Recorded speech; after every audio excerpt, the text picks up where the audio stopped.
Салам Кыргызстан. Мен атым Тынчтыкбек.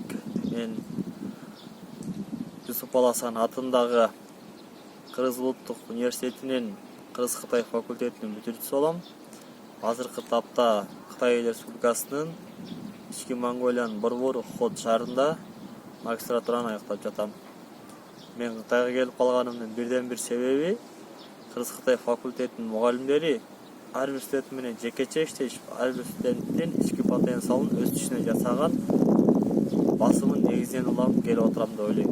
Ошондуктан Кыргыз-Кытай факультетинин бардык жамаатына, бардык мугалимдерине чоң ыраазычылыгымды айтам.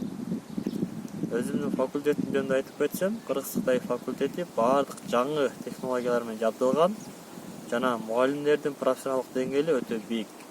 Кытай тилин тез жана түшүнүктүү үйрөткөнгө бардык дараметтери жетет. Жана Кыргыз-Кытай факультети Кытайга келип, Кытай тилин терең үйрөнгөнгө гранттык шарттагы жолдорун түзүп берет.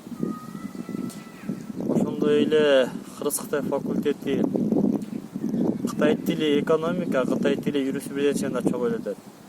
Азыркы дүйнө жүзүндө глобалдашуу жүрүп жаткан кезде экономика, юриспруденция жана дүйнөлүк деңгээлдеги тил, бул Кытай тил силердин келечегиңерге өтө чоң жардам болот. Ошондуктан Кыргыз-Кытай факультетине келгиле, Кыргыз-Кытай факультети менен чогуу бирге келечекке аттангыла.